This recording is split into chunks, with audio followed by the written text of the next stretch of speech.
and we're going to start today's program. Hi, Okay. everybody. My name is Jonathan Fisher, and welcome to today's program of the Pacific Northwest Railroad Archive and Cascade Rail Foundation. Glad everybody could be here today for today's program. Just a quick note about the schedule. 2 weeks from now, we will have L. Ron Lawrence from the Center for Railway Photography and Art, and L. Ron will be talking about the electrification of the railroads in the Bay Area. October 15th, Gordon Glattenberg will be here, and Gordon will be talking about steam south of the borders, which is plural, deliberately. So we're going to talk about, Central America, South America, some of these places under steam. So it should be a nice program there. Gordon's a dear friend and a regular guest on this program, many of you are aware of. October 29th, our special guest will be, is planned to be, Margaret Weatherby, head of collections for the Washington State Historical Society. So, it's fun being an archivist, but those folks are actually professional archivists. And it'll be interesting to see what she's got to say for herself. This is a reschedule of a program that we were going to have a couple of years ago. November 12th, Bob St. John will be with us. Robert St. John, graduate to I believe, the University of Kansas, and he'll be doing a program on the Union Pacific and the Blue Mountains. Seems like we like to have one of those about once a year. November 26th, in the audience today, George Hardy. A big welcome to George. And George and I will be talking about switch lists in Seattle, and specifically Stacy Street Yard, as I recall, right, George? You're muted, but I'll take your nod for it.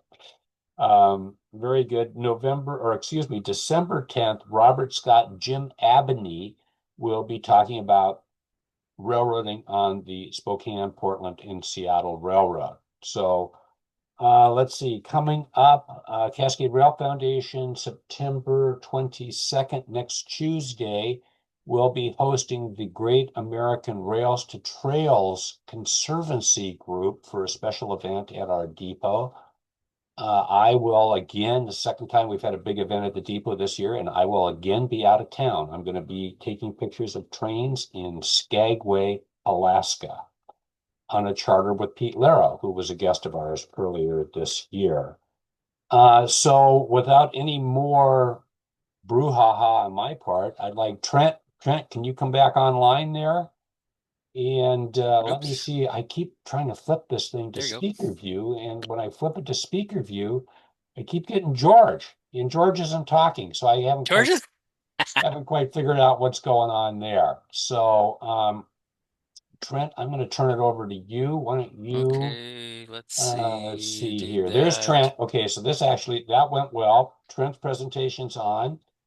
And folks, even your host and moderator is going to stop his video and mute myself, which everybody will be glad to hear. And with that happy note, Trent.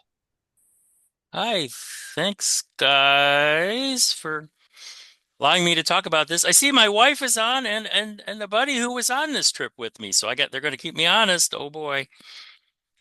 So yeah, we went last October to the Big Island. I knew nothing of the railroads on the Big Island. So I learned ahead of time, took some pictures during, and learned after. And that's what this talk is about. Oops, here we go. Okay, Big Island. Here's an overview map of the Big Island. I like the Landsat view down in the lower right. It gives you the colors of where things are going on. Of course, the green areas is where you grow things. The orange and black areas, not so much. That's the mountain ranges. In the southeast corner is Kilauea, active volcano.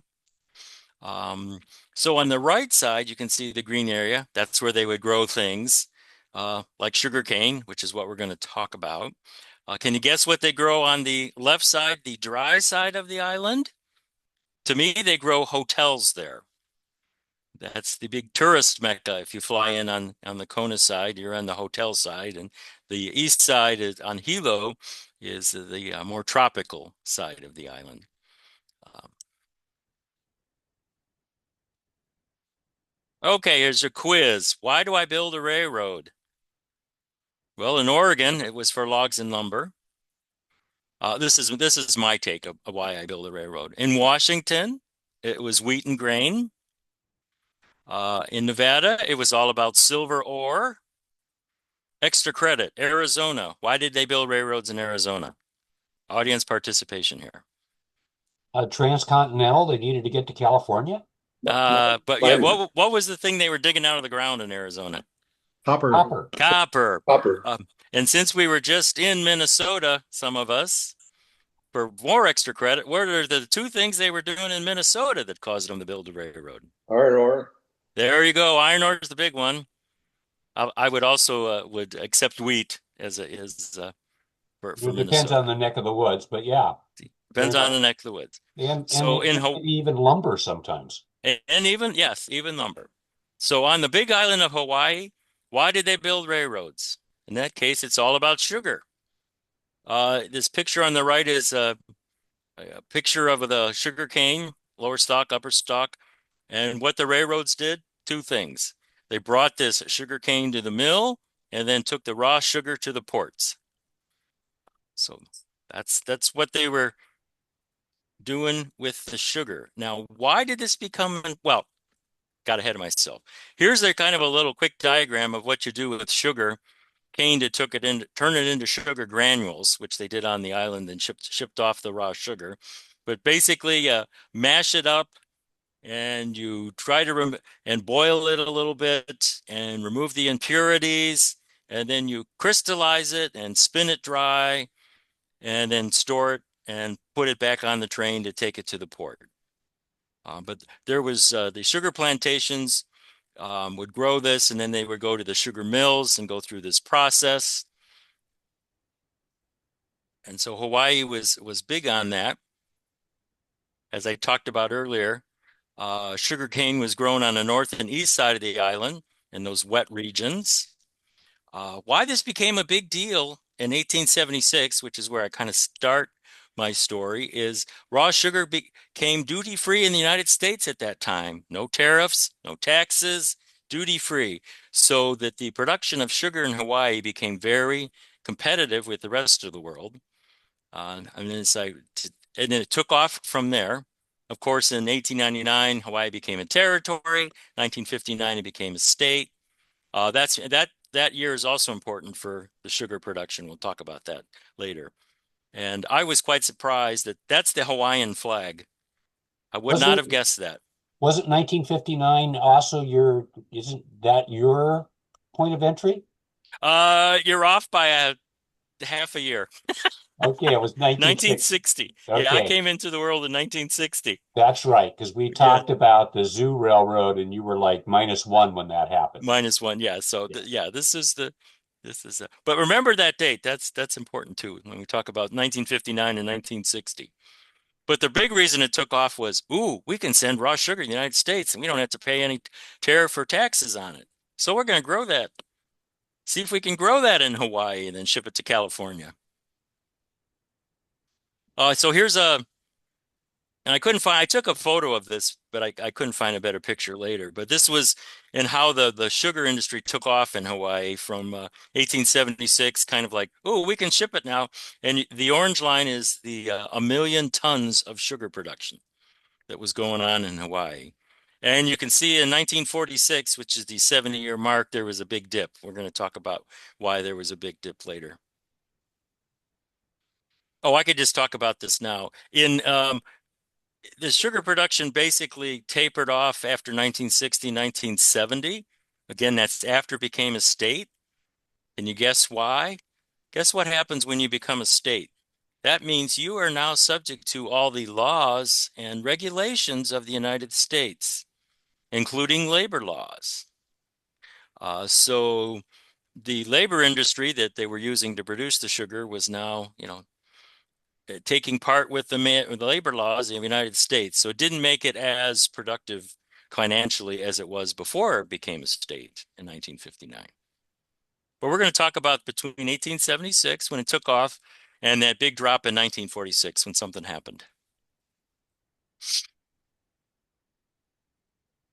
So the first railroad in 1876 for 2 years was 6 miles on a plantation. So the plantations were a little farther back from the shore. So if they wanted to bring them out to the shore, each plantation would have their own railroad, short line, as it were. So the first one was in 1876 to start to begin moving some sugar around from their plantation out of the northern tip of the island out to the shore. And Samuel G. Wilder came along in 1880 and says, yeah, we need a little bigger railroad to take care of multiple plantations. And we also want to, we want to have multiple plantations. We want to have a nice port. We want to move the sugar from the plantations to the mills and then the mills to the port. So Samuel Wilder started the Hawaiian Railroad Company in 1880. Mahukuna to Nuhili Plantation is where it ran. It was about 20 miles. He had big dreams to go down the entire length of the eastern side of the island. That never happened. But the thing that caught my attention was, and I never occurred to me, you need fresh water for steam locomotives. You're not going to use ocean water in steam locomotives. So their location for their engine house, as it were, for this early railroad was at this mill where they had a good supply of fresh water. So here's a little diagram of this Hawaiian Railroad Company, 20 miles in length. It changed hands a number of times, as most railroads do. And this is one that always trips me up for your archivist. They usually change the name from a railroad to a railway, which is what these folks also did. And then later on, it became Mahakuna Terminal when some of the sugar plantations took it over. The picture in the lower right is an early operation with their very first locomotive, moving some folks around. They learned fairly quickly that, but besides moving sugarcane, people were starting to, at this point, to be wealthy people to visit the Hawaiian Islands. And tourism was in its infancy, but taken off. Here's a view of the trestles, one of the trestles on the Hawaiian Railroad, and their early locomotives. Notice something missing on this trestle. There are no spikes. There are no tie plates. They are using wood to hold the rail in place in gauge. The lower right here shows their 1921 locomotive number 5. That still exists today. We'll show a picture of that again. But again, a lot of the coast of Hawaii has a lot of inlets to the Pacific Ocean, so they had to build a lot of trestle work to navigate around the northern end of the island for this. Again, this particular one was a narrow gauge, as was all the other ones in the Hawaiian Islands. Narrow gauge, 3-foot gauge railroad. Here's that Hawaiian number 5. It still is in operation today at Connecticut, Antique Machinery Association. I don't know if anybody's been there. I haven't. I'd love to see it someday. Yeah, it operates there in Kent, Connecticut. But there's a bit of a story how it got from Hawaii to there for another day. But that's the only remaining Hawaiian locomotive from the Big Island is this one in Connecticut. Okay, back to our story. Here's the port they built, kind of on the north. What's the north tip, but a little bit to the west. Mahukuna was where the port was located in 1883. You can kind of see what they're doing here. They're moving, a lot of stuff was in flat cars because they're moving the sugar cane to the plantations and then the barrels or sometimes bags of sugar back to the port to load onto the boats. So this was a bit of a protective port there in the northwest tip of Hawaii. Business. 1, 2, 3, 4, 5, 6, 7, 8, 9, 10. No, right, 12. That's what I thought. There was 12 sugar plantations in that very small area of the tip of Hawaii. In the region, it's called the Kohala region. So yeah, this is what prompted the gentleman to build the railroad, because all of these plantations needed movement of their sugar cane from their plantations to the mills, and then the mills to the port. So he had ready 12 plantations and mills ready for business there. So it's doing good business. Then 1883, King Kalakaua visited the line. The reason I put this in there is I always thought this famous statue of King Kamehameha I was in Honolulu. The answer is yes, there are two of them. When this statue was first completed, it was lost at sea. So they made another statue and sent it to Honolulu. Well, it turns out later they found it in the ocean, recovered it, and put it at his birthplace, which happens to be in the Kohala region in the northern part of the Big Island. So there's actually two of these famous statues. The one you see, if you ever watch Hawaii Five-0 at the beginning, they show this statue. Yeah, there's also a second one on the Big Island, Kohala, where it was dedicated by this king who visited the railroad, this up-and-coming railroad at the time. Here's another picture of that railroad along the north tip of the island. Again, I love these pictures. No spikes. In this case, they're using dirt to spread the rails up against the wooden part of the tie to keep it engaged. So in 1884, as it says here, 20,000 tons of freight, which is all the sugar, and 6,000 passengers. They're starting to kick off a little passenger business, especially after the king came to visit. Then it became fashionable to come visit this part of the island and ride the train. Well, of course, they had a lighthouse there at the port. Then the ownership changed in 1897, and of course, as things get a little heavier, we got to upgrade the rail. And then as things move around, you straighten the line. Kind of standard railroad stuff here. The lighthouse was rebuilt in 1915, which is the picture that's shown there, the 1915. Again, all these locomotives were wood burners, as when they were first delivered. I'll show you a list of their rolling stock in a minute. But then they converted them to oil burners. I'm assuming by that point they had cut down all the ready trees in the area for the locomotive. Between the ties and the locomotive burning, they kind of probably got rid of all the native wood there, and so they converted them to oil burner. And then in 37, just one of the mills, Kohala Sugar, bought everything out and renamed it Mahukuna Terminal Company there. Yeah. This was the list of their rolling stock they had built from 1879 to 1925. Good collection of locomotives to do their things. Here's their number one Leslie, which is the oldest locomotive on their line, 1879. A photograph of it. 042, kind of sort of common Baldwin for the era. Virginia Truckee has a similar one. No, that's a 240. Never mind. But common Baldwin locomotive of the era.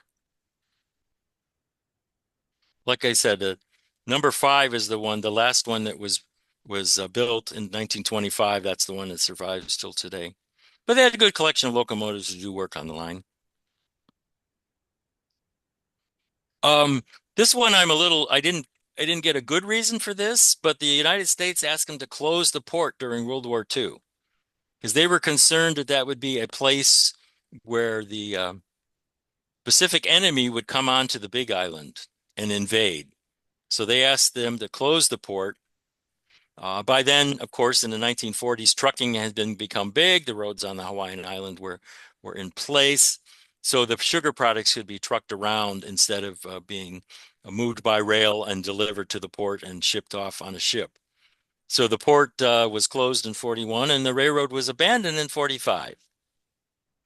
One of the few existing buildings, it was the station building at port that still exists today. That's the lower left picture. The lower right picture is just some remains of the port area there in Mahukona. port.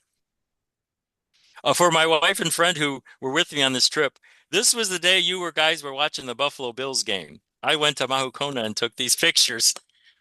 So if that doesn't look familiar to you, that's why. Because this part of the railroad I visited when you guys were watching the Buffalo Bills game. Okay, so that's the narrow gauge railroad up in the northern part of the Big Island, kind of its history. Then there was a second railroad on the Big Island. This was the because there, like I showed at the beginning, all of that eastern part of the Big Island, there was a lot of area for good sugarcane growing. So there was need for populating that with a railroad to do the same thing. Um, that was a plan of that Samuel Wilder, but he never realized that of building it all the way down to Hilo to service that. That was somebody else would take that up. Mr. Dillingham, who is a story for another day, he was big on Oahu in building a narrow gauge railroad, so he thought he would try his hand building a railroad on the Big Island. So he incorporated the Hilo Railroad Company in 1899, and by God, he said, none of this narrow gauge stuff for me. We're on the Big Island. We're going to have standard gauge railroad on the east side of the island. So he began building away from Hilo. 1981, he made eight miles north and 25 miles south was the first part of the railroad to service the sugar company. There was also a branch line. There was a timber operation in Pahoa. He also built the branch line to pick up the timber there to deliver to a boat in Hilo. And what I don't understand and need to investigate a little more, they had a contract with Santa Fe to make ties there in Pahoa. There must have been a reason that the wood was important for the Santa Fe to use as ties at that location. I don't know, is it Santa Fe being in the southern part of the United States? Is there a particular need for ties to be a particular type of wood? But the Santa Fe was one of the biggest customers of that lumber operation in Pahoa that was shipped on the railroad and then out to the United States. So here's this south of Hilo that was built first. And in 1902, they built a branch line out to Mountain View, a little higher grade. And in 1904, they continued to Glenwood. And that's as close as they got. But what was important about that is Volcano House, which the building still exists today at Kilauea, small structure, but that was providing the early tourists to go see Kilauea. They could get in Hilo, take the train to Glenwood. The last part was either horse-drawn or bus to go to Volcano House to visit the volcano. As it turned out, that line didn't do well. The sugarcane didn't grow well there. So it was better for the tourists than it was for the sugarcane. I think it had something to do with that elevation. It had steeper grades and it was quick up in elevation. The sugarcane didn't grow as well there. But the other part of the line shown there, again, the Pahoa line in the center was the timber operation, and the other lines there were all of the sugarcane operations. So that was completed by 1904, and in 1908, they were doing so well, they had to update their port service to handle larger ships. So the railroad was moving the raw sugar crystals from those locations to Hilo. Okay, that's only a part of the sugar plantations on the east side of the island. Here's a list of all the plantations and mills on that part of the island. Again, a large list of folks for the railroad to service, moving the sugar cane to them and moving the raw sugar to Hilo. So a big customer base.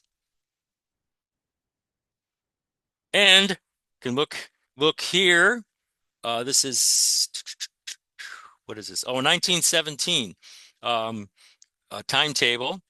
You can see that they had 2 passenger trains. They kind of came and went depending on the day of the week, what time they ran, and 2 mixed trains up and down in this division. moving the passengers to Volcano House and moving the freight. So two passenger and two mixed trains a day on that line. Kind of doing some good business there.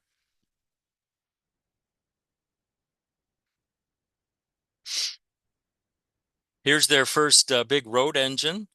Of course, early on they were designed to burn wood. Later on, they burned oil. So it was built by Baldwin in 1902. This is the old builder's photo. Nice looking locomotive. Now he says, aha, well, I built to the south of Hilo, but there's all this land north of Hilo where sugarcane can be grown and is being grown. And so I'm going to build a line as far as I can go north of Hilo. Um, this was, as it turns out, very expensive. 106,000 in 1908 dollars or 3.7 million today in today's dollars to build the railroad north from Hilo up the east side of the Big Island. It's called the Hamakua area. Everybody made fun of him. He's spending all this money. But there was, again, sugar plantations up there in need of the business. As it turned out, by 1913, he completed 33 miles from Hilo all the way up to Pauio. That's as far as he went. Main reason for that is there's a huge, beautiful canyon, which you can tour today. You have to hire a guide. You can't drive on down there yourself. Bridging that literally and figuratively would have been very costly. So it stopped at the big canyon.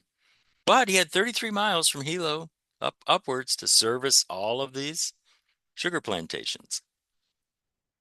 So again, here's a little route map from Hilo up to the end of the line at 33 miles.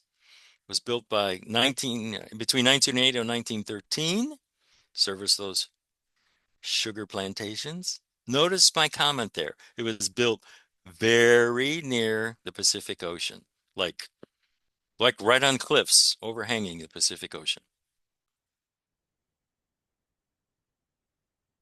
Again, in that area, here's a list of all the sugar plantations and mills. Huge list of customers that he could service with the railroad.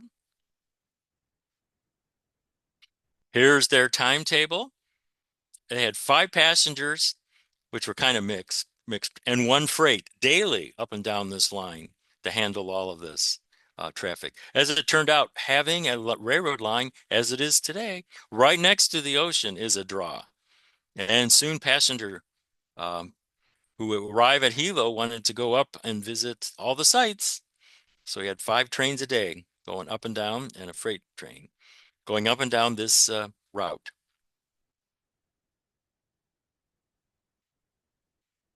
Here's a couple of photos. I love some of these aerial photos, but this shows the Halakawa, struggling to mispronounce, Halakawa plantation.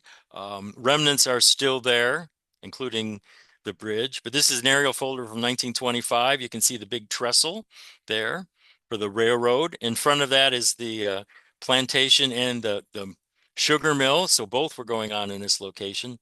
They did their own transportation of sugarcane to their mill. What they needed railroad transportation for was the sugar crystals to Hilo. And they had a water flume, which that brought them fresh water down to their facility. There's also some indication that they may have had the sugarcane floated down the flume to the facility as well. Here's another picture that kind of a panoramic of the time put together. You can see the railroad up top. You can see the flume providing the mill, smokestack for the mill. Yeah, just a huge operation in that part of the eastern side of the Big Island.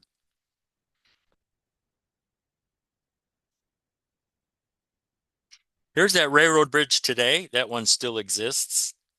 It's now a highway bridge instead of the railroad bridge. We'll get to that later. What happened there? But this bridge still exists today. It's been widened a little bit. You can tell by looking at the structure that there's one set of bents and then there's another set a little farther out. They widened the railroad bridge a little bit to make it useful for the highway.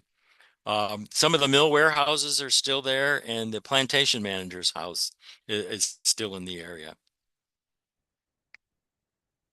But beautiful, you can see that you can see why passengers wanted to ride the rail in the 1910s and 1920s. It's beautiful views along there. Is today when you drive the road. It's a beautiful view. Okay, so we were talking about he built this northern from Hilo northern up 33 miles. He had there were 211 water crossings he had to make with some kind of bridge. And the total number of bridges were about 7% of the route. There's 3 tunnels. There was one giant, even bigger trestle than one I showed you, 1,000 feet long. Like I said, we were talking about it was, almost $4 million a mile. The total cost was $210 million in today's money. Well, as it turned out, even though he had a lot of business, he wasn't going to be able to pay back all of the $6 million that he spent to build the railroad by 1915. So the railroad went into bankruptcy and became the Hawaiian Consolidated Railroad Company instead of the Hilo Railroad Company. As do railroads do. I just love this shot. It's a shot at the end of the line where they had a little bit of a terminal and watering the steam locomotive. Today, we happen to visit a vanilla plantation at that location, which overlooks the Pacific Ocean. Just beautiful area there. But that was the end of the line there for the railroad. Here's that big trestle, 1,000 feet long, 192 feet off the ground. Guess what? They would stop there and passengers get off and walk up and down the trestle. This particular picture was from 1924 when they had a collision between some of the trains. But the passengers got off and were walking along trestle. Had a great time anyways. Nobody was hurt. But needless to say, there was no signals on this railroad. They're doing schedule, running to a schedule. But yeah, this was the nature of the many trestles that were along this route.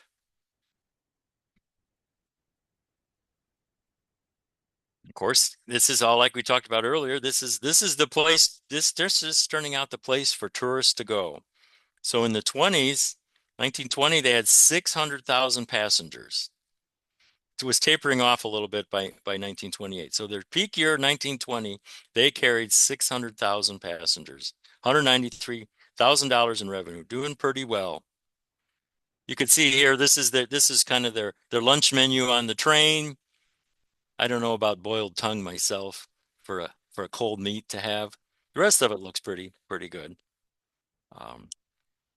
But yeah, they had one parlor buffet car that had seating for 40, where you could partake in this lunch as you were traveling along the route up and down on the East Coast.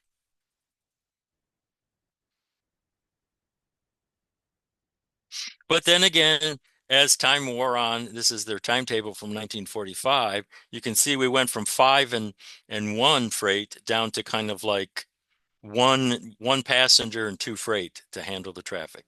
As happens with most railroads in the 40s, the truck took over. Roads were more popular in Hawaii, so they didn't need as much rail traffic. People were driving their own vehicles at this time or taking buses to the stops. So the railroad had a little lighter schedule in the early 40s. And of course, it says here they had rail buses. We'll show you in a minute. One of the depots, one of the fanciest depots on the line was in Lapahoihoi. There's a picture of it there. Today, there's the site of where the depot was. We'll talk a little bit more about that in a bit. But yeah, that was one of the stops. You can enjoy something to eat, some place to stay. Yeah, quite the stopping point. It had stained glass, fancy station. But as I said, in later years, they got away from the passenger cars, went to the rail buses. This is their version of a Galloping Goose rail bus and a trailer that they would go up and down the line in the 40s to take the passengers. This is shown at Hilo. This was the kind of the depot at Hilo at the time.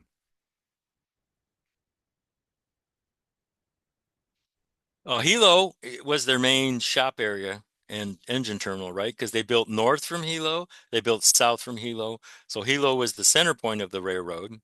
This is the 1914 map. You can see here they had a car shop, a machine shop, roundhouse, turntable, all of the things you need to support a railroad operation they had in Hilo.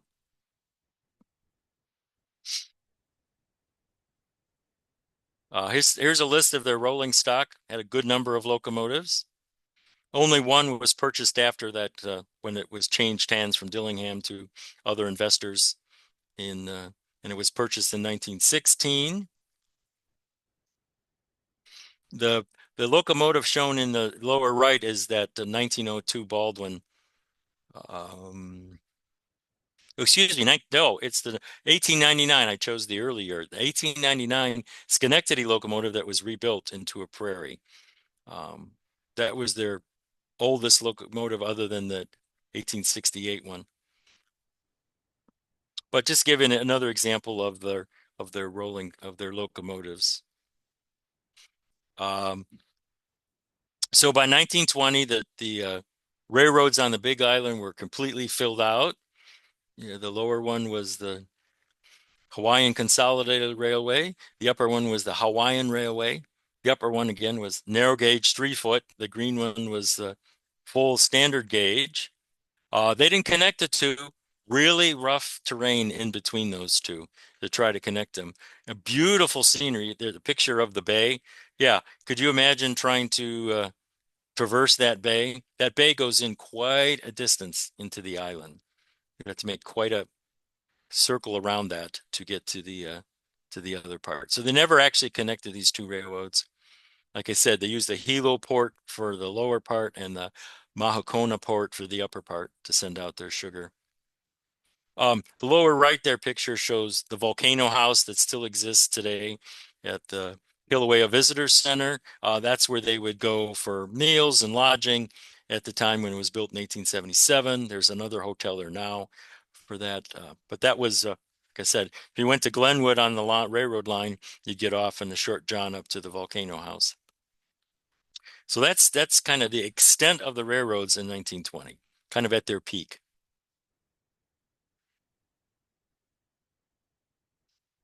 Oh, but they percolated on. From 1920, they built a new roundhouse. Show a picture of that. And like I said, 1928, they had 22,000 passengers, doing pretty good. 1930s roll around after the Depression. They didn't really rebound.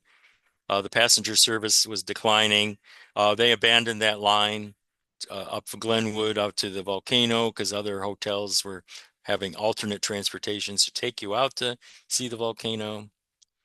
But yeah, there's just kind of this picture shows you here kind of the later passenger service, mixed passenger service with a steam locomotive. What I forgot to mention, this isn't a good picture of it. Most of their locomotives had the whaleback tenders, right? They weren't a boxy, they were rounded on the top.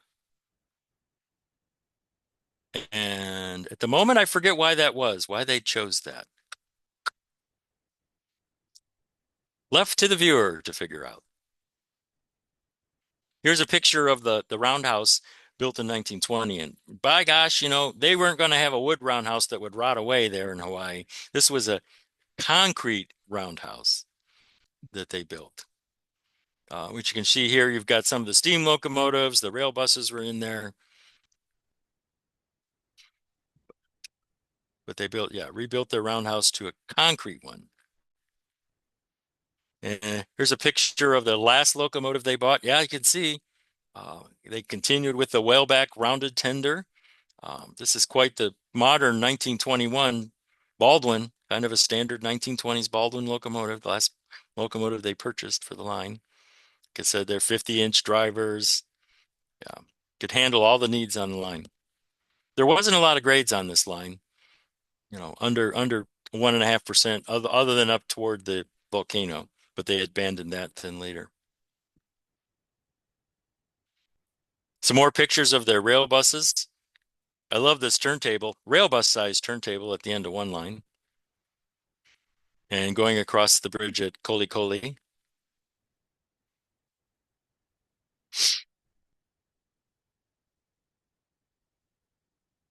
Um, this one picture, the reason this picture fascinated me, other than it shows the concrete roundhouse from 1929 and the extent of their shops and yard, I don't know why this camp was round. Why would they build a army camp completely a circle and only use portion of it? I haven't quite figured that out. But I love the aerial shot showing their all of their operations there. Yeah, that was, as it shows in the picture, Camp Samuel.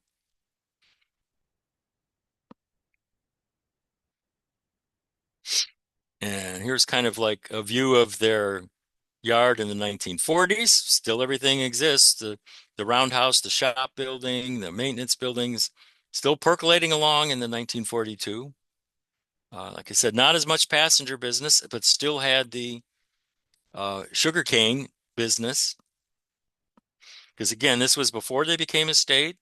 The labor laws weren't in force. Oh, they brought in about 350,000 immigrants to work in the sugarcane um, industry on the island over the years. And as it turned out, this wide range of immigrants actually all got along fairly well.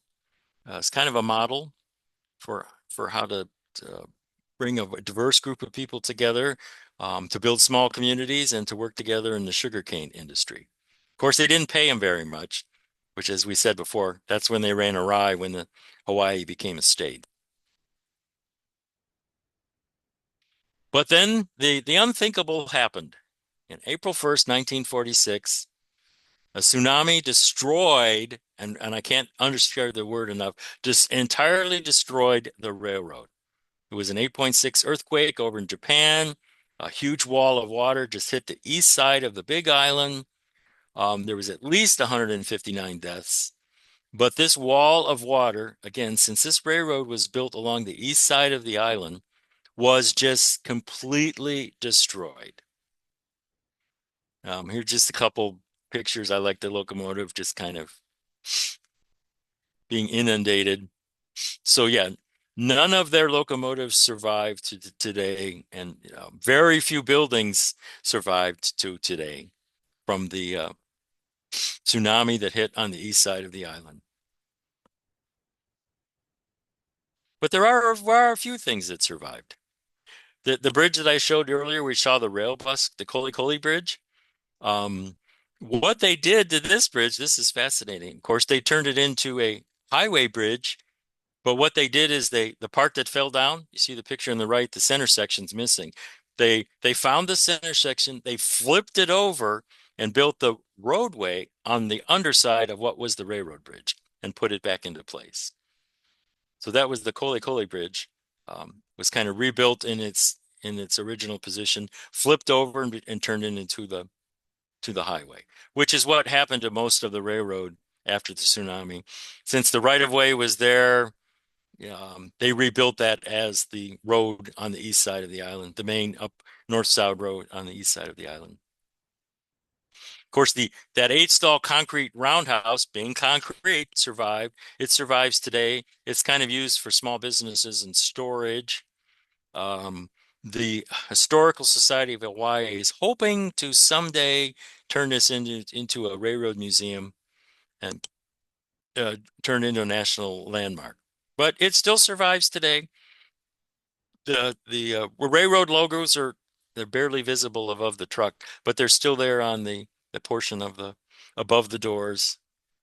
Of course, the turntable's gone and all the rail's gone, but the roundhouse remains. One thing that survived kind of just unusually at that Lapa Hoi Hoi location, which I said had this beautiful station, the most opulent station on the line for guests. The station was destroyed as was in other buildings there, but the superintendent's house was spared for some reason. It was back about, oh, maybe, what is it, 20, 30 feet from the station location, but it was spared. today that's where the train museum is to talk about the history on the railroads of the Big Island is in the superintendent's house. This was a fancy superintendent's house. It has two bathrooms and three bedrooms. It's a large superintendent's house. Um, and the folks there opened a museum in 1998 to celebrate the history of the railroads on the Big Island. Here's an interior view of the dining room area of the superintendent's house, which of course now is a museum, is chocked full of all kinds of displays and exhibits and tells the story of the Big Island Railroad. But it was quite to me, quite the fancy superintendent's house for that portion of the line. Couple little artifacts on the grounds. One of these outbuildings also survived, and what they've done is painted a mural of the station on the outbuilding. So that on the upper left there. They have a standard gauge caboose and this some narrow gauge boxcar and plantations, which they're not exactly sure they should be from the Big Island, but whether they were used on a plantation or up north on the railroad is a little uncertain at the time, but they were used on the island. The reason I say the caboose replica, and you folks wouldn't notice this unless they're really a picky rivet counter.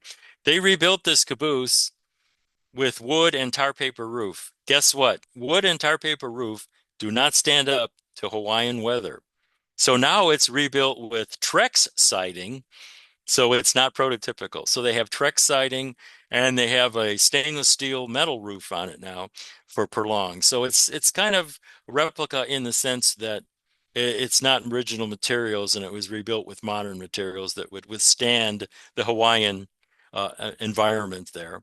But to me, a beautiful caboose nonetheless. So the museum has some fun indoor and outdoor displays there to celebrate the history of the museum. And that's the end of my talk.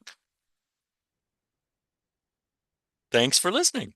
Well, Trent, thank you very much. That was a very interesting program right at the 50-minute mark.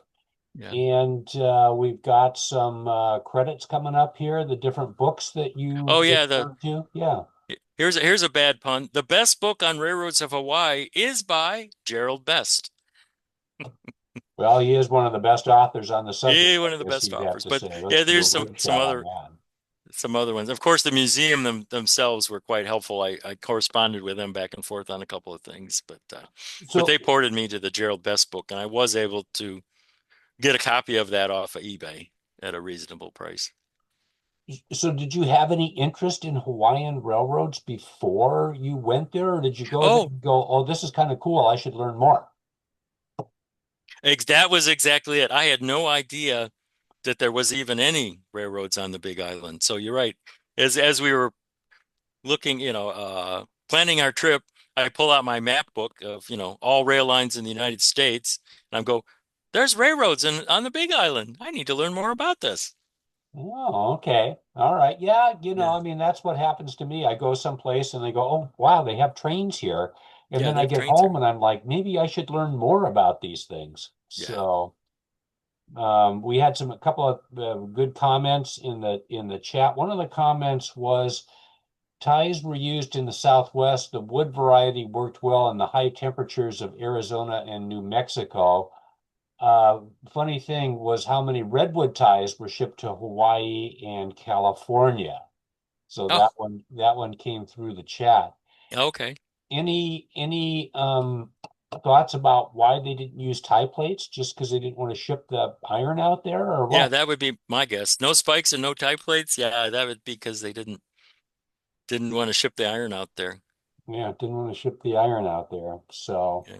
well, very good. We can unshare our screen and I'm going to turn the group back on and let's see here. Let me put it back in the gallery view. Thanks everybody for being here. Do we have anybody got any questions or commentary for Trent? And I see George has got his hand up. George, unmute and what do you got for us? Well, a couple things. I noticed one of the locomotives, the standard gauge, pardon me, built in 1868, the William Mason, which Yeah. reminds me, is that the same William Mason from the B&O? Mhm. Guy. I don't, We got a I think, thumbs up from Daniel Cozine. Daniel, tell us more if you know. yeah, Well, William Mason was the builder, and yeah. his big thing was, locomotives should be beautiful. So you'll see all that cast iron scroll work and all that kind of stuff on those. So they were a Yeah. major builder. Then all of a sudden, about 1866 or so, they just stopped production. And by 1871, parts business was gone, and that was it. the other comment I had was I noticed that Benjamin Dillingham, uh, one of his sons, Walter, uh, during two different periods that George Patton was stationed in Hawaii for the Hawaiian Division of the Army. Walter was pals with George Patton, and they played polo together in the uh, inter island games, I guess it was. So they became real big pals, and they went to all their parties and everything like that. So Dillingham really clicked when I was looking at that because I have a lot of books about Patton. Yep. And then Trent, the question I would have, and I'll get to you in a second, Daniel, is we have a Dillingham, Alaska. Oh. So you don't, I mean, and of course, anything that ends in INGHAM, because I'm from Bellingham, I always get interested in these last names. So interesting. Daniel, Yeah. go ahead. Well, just a guess here, but the reason for the round tender tops, when you Yeah. think about it, they're shaped that way. If you're going backwards or looking backwards, you got much more clear vision than a square tender or rectangular tender. Oh, that makes sense. Because And I and don't think at the end of the line they had a Y or a turntable. okay, well that would make sense. So you got better Yeah. visibility. That would be my guess. So it'd Yeah. just be like a logging locomotive then, where Yeah. they'd Yeah, have to yeah. go in both directions. Look at the 15 there at Chehalis. For an engine that size, it should be a much taller tender, but they don't. They have a low elevation, so you get better vision backing up on your broken down, decrepit logging railroad. Yeah. Well, there you go. And And, believe me, I know the difference because like 1070 is a standard gauge big railroad engine, but it's got a cutback tender on it because it's being a switcher. You wanted good vision going backwards, so it just makes perfectly good sense. If they had to back up, you get much more vision that way. well, there you go. There you go. And interesting that the whole thing. Now, you said that the tsunami was on the east side of the island, Yeah. but I thought Japan was west of Hawaii. Yeah, I was wondering that too. How does all that work? How does How the do you get how a does the tsunami on the other side of the yeah, side island? of the Dan island? Yeah. McFarling, you're doing like hand gestures. Yeah, I was gonna So it's say kind of like somehow a the way that kumbaya works. thing, I guess. I Yeah. don't know. Yeah. It kind of did one of it came around. It came around, yeah. Came around. Interesting. Yeah, I had no idea about any of that. That It was bounced off the West Coast and came back Yeah. to no, no, Hawaii. we're getting a no on that one. Dan, you can unmute and chime in here and give us your geological perspective on this epic event. Um, but yeah, it's kind of interesting. I was like, how did that happen? And so then they built the concrete roundhouse because they had all the rain over there then, right? Yeah, on that east side of the island, they got lots of rain, and the wooden roundhouse just kind of disintegrated away. So they wanted a Just kind of, concrete yeah, one. it just gets all soggy and stuff. So, and then just a note, I see a couple of new folks in the audience.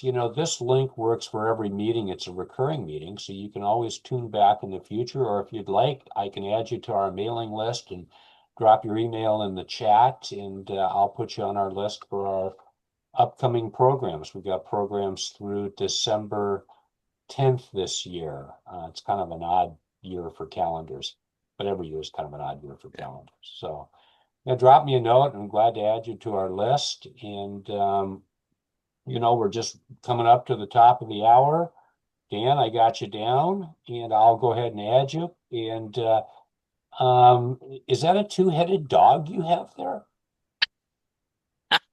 No, those no, it's two dogs. Those aren't Okay. my current two dogs, but my dogs work as therapy dogs. So they're very Oh, involved in hospitals and schools and prisons and lots of other places. and And and they used to remind work at me the, of the remind me of the landform in the background. I'm not from Oregon. that's Cannon Beach, That's gonna Okay. be one of big the stiff most All rock. photographed sites on the Oregon coast. There you go. All right. Um, we're we're just getting to the top of the hour. Has anybody got anything more to add for the group today? If not, it's still a nice day. Um, and I think fall will be upon us by the next time we get back together. I'm going to be up in Skagway next week on a Pete Lero charter, so that should be tons of fun. The forecast is heavy wind and rain, or rain and heavy wind. Wait, So it's okay. gonna, you need to bring your woolies up there for that one because, of course, that's in Skagway, and you're going to be all the way up into the pass. And so then I had a panic-stricken call to the railroad today, and I said, "Hey, look, your schedule says it's passport required to ride the railroad," and I said, "We're just going into Canada, and so shouldn't my enhanced Washington driver's license work?" And so she says, "Well, let me put you on hold and I'll check." And she came back and she says, "Oh, we've got this section that talks about alternative forms of identification." And down like paragraph 3, Hmm. subsection 4, paragraph 4B says a Washington enhanced driver's license will work for going into Canada. Because I was like, holy cow, it better work, Yeah. because we were just up in Canada and it's like, they better not have changed the rule on me. George, go ahead. Yeah, if I think it's in Skagway, if you ride the tram from the dock, or are you going to be in the airport? I'm flying in. I'm flying to Juneau and then flying Puddle Jumper Airlines from Juneau to Skagway, Okay. back in the old days. Mm. And then it's an 8-block walk to the hotel. It's a 2-block walk from the hotel to the train station. And I got the decree from Caesar Augustus himself, Pete Lero, and we're going to be leaving the depot at 5 a.m. both days. Ooh. And the first day we get back at 8 p.m. So, as Nils said, it's like being on a prisoner of war train. George, George Hardy, you unmuted. George, you got something for us? Yes, having ridden the Skagway line 3 times, it's always windy and generally cold in the Skagway, so be prepared. Yeah, I was a sourdough for many years, and so I don't mind being too warm, but I don't like being too cold, and I don't like being wet and cold. So yeah, I'm bringing all the woolies for this one. Actually, as you get in the interior of Alaska, the wind is less, in my experience. But the Right. wind, Well, yeah, you get that Arctic high, and you get to Fairbanks, and it could be 40 below, and it only feels like 20 below because there's no wind. correct, yes, Yeah. yes. Yeah. Yeah. Well, thanks, George, and we're looking forward to your presentation, switching in Stacy Street. We had George on a Siskiyou line program. Wasn't that this spring? Yeah, Yeah. it was in the spring. Yeah, right. So, This will be my experience as a Northern Pacific switchman, switching in Seattle in December 66, January 67 through the spring. Oh, it'll be, Christian said, were you working in Stacy Street back in those days, 66, 67? oh yes, that was the terminal I worked out of, Yeah, yes. okay. Yeah, I was wondering if you ever did you ever bump into Jack? Because Jack was NP. Uh, we compared notes, and according to my time book, we probably worked together on the same crew, but it would take a little more exploring to make it for sure. But he worked into the yard about the same time, so we were. I'm sure one of us was in the other's footsteps at one time or another. Yeah, right. Or one was working one end of the yard and one was working the other, or who knows what. Because I think Jack put himself through college working at Stacy Street at night. Jack, you're muted. Otherwise, I'd let you talk. Why don't you unmute? Didn't you work through college at Stacy Street? Yeah, I was, yeah, in the 50s. You remember a switch foreman named Tobin? I was working with Stacy Lead with Tobin, and I forget my engineer's name, but uh,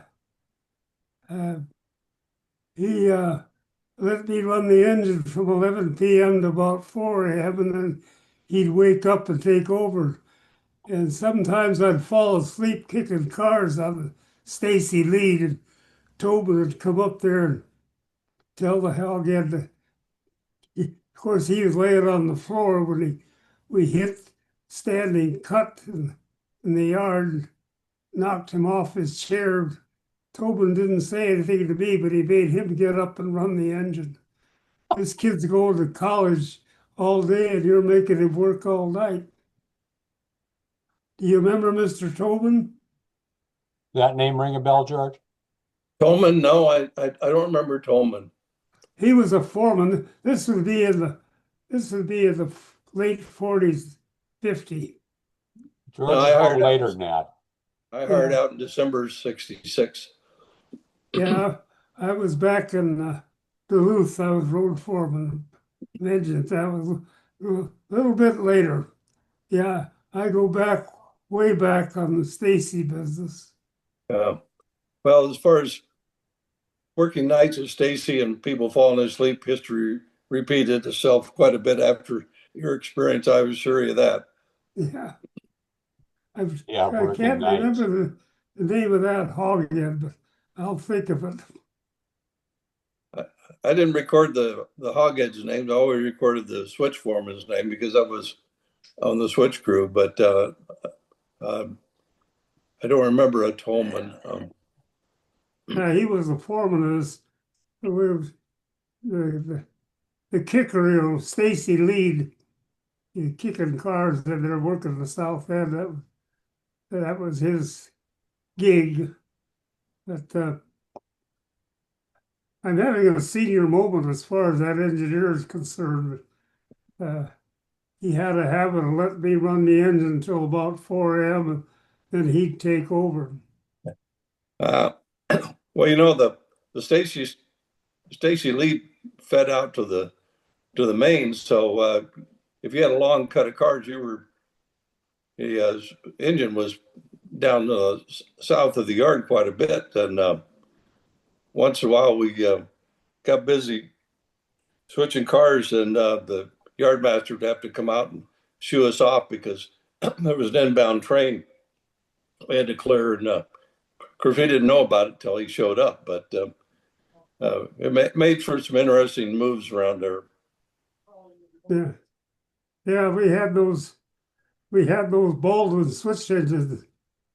They're really superior to the great GM, I think. They really put the sanders on. They'd really dig in. You could they wouldn't. Sure turn out the work with those Baldwins. I don't know if you got to operate it, but by the time I showed up there, several of the 400 class Baldwins had been equipped with EMDs engines. So as a switchman, with a Baldwin, if you were going to step on the locomotive from a standing stop, you knew that as soon as the engineer opened the throttle, the Baldwin was going to take off and away it would go. With the ones that have been EMD'd, you're standing there on one leg waiting for the locomotive to move as the engine revved up. Yeah. You open those air throttles on a Baldwin, they just take off. If you had sand on them, you could move the earth, boy. Oh yeah, we hauled some heavy cuts with those things. I tell you, they were beasts. Yeah, I spent quite a few midnight shifts. Stacy Yard. Finally got my bachelor's degree in 1950. But I was -5. Yeah. But I even got a leave of absence to try another job, but I came back to the railroad. I liked it better. Yeah, yeah. The railroad gave me a lot of freedom because I could, with what little seniority I had, which was basically zero, I could pretty well pick a decent, nice job and still go to school. Yeah. Just a quick reminder, we're going to wrap up here in a couple of minutes, but just a quick reminder that at the end of the program, I upload all of this stuff to YouTube, and we have a library of previous programs. I have my own channel where I kind of keep all my stuff called JF Junction. You know, the marketing department got a hold of me at a weak moment. And so just to let you know, this program and all the other ones, you know, speaking of good programs on YouTube, I was watching something by the fourth division of the NMRA on Saturday, and that Burr Stewart, he does a really nice job. He was doing a program on the Seattle Steel Mill, and I talked to him afterwards, and I said, would you ever be interested in doing anything on my railroad, model railroad? And he goes, no, we don't do comedy. So that was the end of that idea. So anyway, thanks everybody for being here. It's fun to get together, and Trent, as always, a great program. I enjoy having you as a guest. We've had you a couple times now, and we'll be back again, same bat time, same bat channel in 2 weeks with Elrond Lawrence, electrifying California. So at this point, I would say if I've got no further business, I'm the host and MC, so I'm going to move for adjournment. And I'm going to say thanks everybody for being here. Jack, always good to see you. And hope to see some of you again in the not too distant future. Byron, always good to see you. Nice seeing you again yesterday.